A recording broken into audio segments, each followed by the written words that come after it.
Halo semuanya, kita lanjutkan modul yang minggu lalu, pembahasan terkait managing project risk. Jadi dalam menentukan resiko untuk mengembangkan strategi, terdapat beberapa hal yang perlu dipertimbangkan. Yang pertama itu ada sikap dari atau sifat dari resiko. Nah, di sini kita lihat apakah resiko ini benar merupakan ancaman atau peluang terhadap proyek. Bagaimana proyek akan terdampak? Pada tahapan mana dalam siklus proyek, proyek itu akan terdampak? Apakah pemicu yang menentukan bahwa resiko tersebut akan muncul? Kenapa resiko tersebut harus diambil? Nah, kemudian yang kedua itu ada dampak dari resiko terhadap tujuan dan move dari proyek. Nah, setiap resiko memiliki probabilitas dan dampak jika terjadi. Bagaimana dengan kemungkinan terjadinya resiko tersebut? Jika resiko ini muncul, bagaimana proyek akan terdampak? Apa yang bisa didapatkan? Apa yang menjadi kerugian? Bagaimana dengan peluang untuk sukses atau gagal? Nah, kemudian yang selanjutnya, constraint dari proyek terkait dengan ruang lingkup, jadwal, anggaran, dan standar kualitas. Dapatkah sebuah respon terhadap ancaman atau peluang tertentu dilakukan mengingat sumber daya dan constraint proyek yang ada? Apakah sumber daya tambahan disediakan jika resiko tertentu muncul? Dapatkah ketentuan kontrak dihapuskan atau diubah? Apa yang akan terjadi jika hasil yang diharapkan itu tidak tercapai gitu. Nah, dan yang terakhir, tingkat toleransi resiko dan preferensi stakeholder dari proyek. Apakah resiko untuk satu stakeholder merupakan resiko stakeholder lainnya? Seberapa tinggi tingkat toleransi resiko dari pihak stakeholder? Seberapa komitmen setiap stakeholder untuk proses manajemen resiko? Apakah hasil atau penghargaan yang akan didapat setimpal dengan usaha yang dikeluarkan? Nah, ini terkait tahap keempat dalam manajemen proses resiko ya, yaitu yang kita mengembangkan strategi ya, seperti itu ya, atau respon terhadap resiko. Nah, kemudian apabila nih project manager menghadapi peluang yang memiliki dampak positif. Nah, yang ini yang di sebelah kiri kita yang memiliki dampak positif. Maka strateginya apa saja? Yang pertama ada exploitation. Exploitation ini adalah strategi untuk mencoba mendapatkan manfaat dari situasi dengan memastikan peluang dapat diraih. Contohnya, tim proyek memanfaatkan metodologi atau alat bantu untuk mengurangi waktu dan biaya, atau meningkatkan kualitas sistem, produk, atau layanan untuk mendapatkan manfaat. Kemudian yang kedua ada sharing of ownership. Nah, pada kasus ini peluang mungkin dapat di-sharing dengan pihak lain yang memiliki kemampuan lebih baik untuk mendapatkan manfaat dari sebuah kegiatan.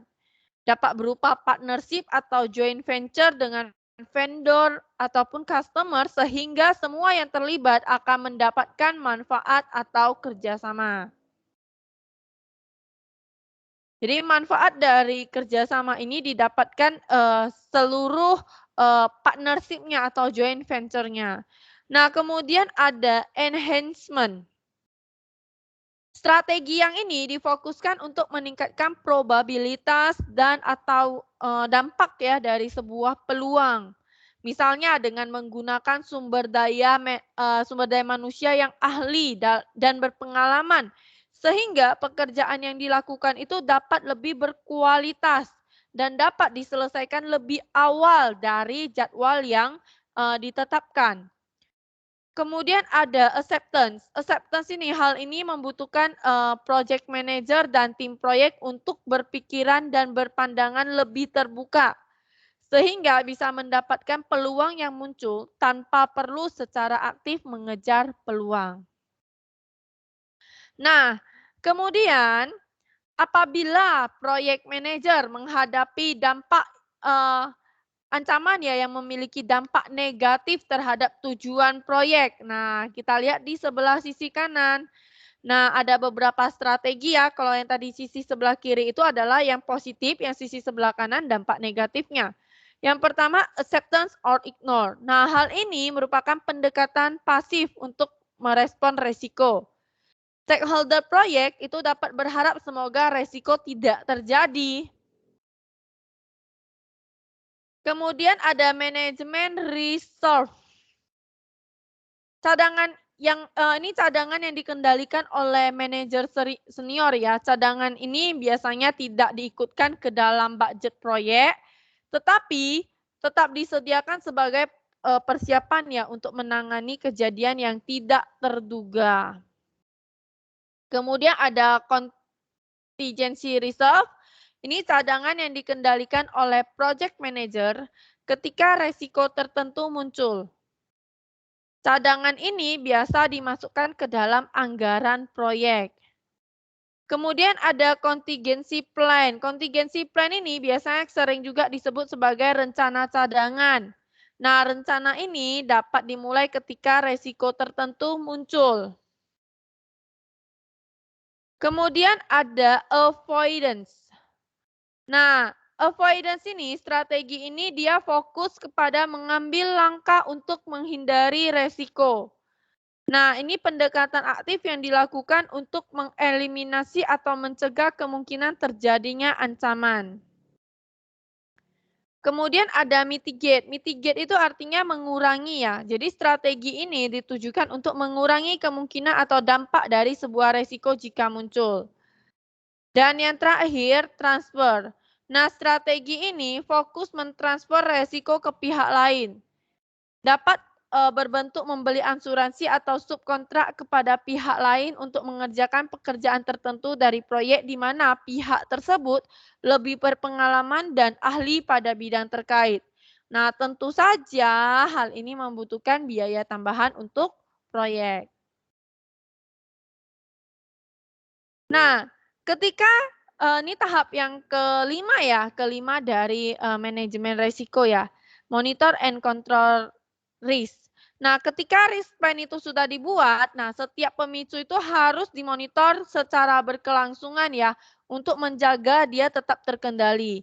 Nah, risk monitoring and control ini berfokus pada metrik untuk membantu mengidentifikasi ketika resiko muncul dan untuk komunikasi.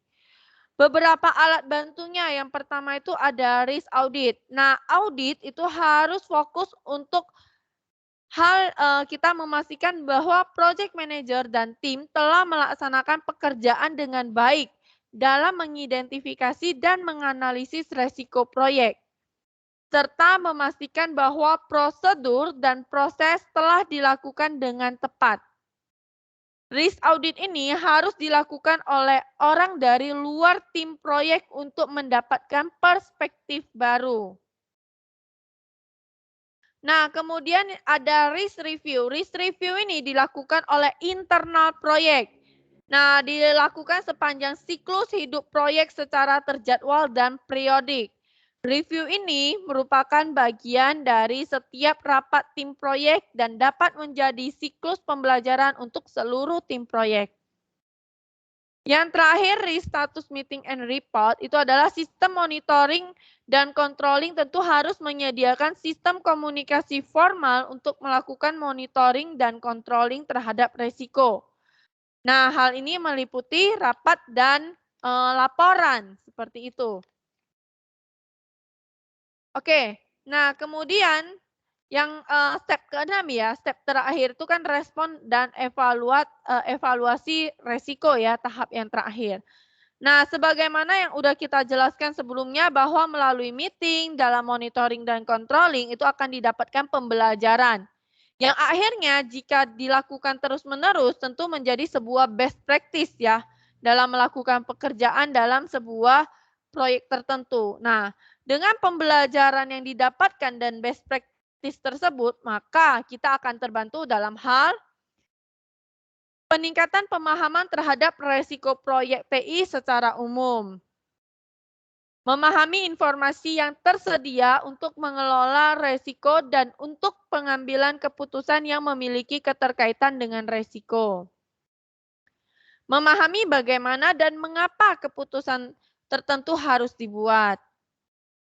Kemudian memahami implikasi bukan hanya dari resiko, tetapi dari setiap keputusan yang diambil. Dan yang terakhir, belajar dari pengalaman sehingga anggota tim proyek lain tidak akan mengulangi kesalahan yang sudah dibuat sebelumnya.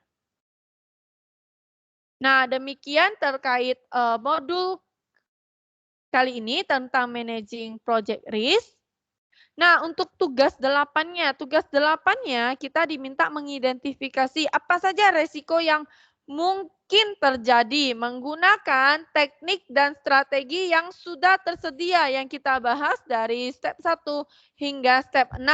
Jadi, di sini identifikasi, kemudian boleh diceritakan dan digambarkan tools dan tekniknya. Demikian terkait video rangkuman ini, terima kasih.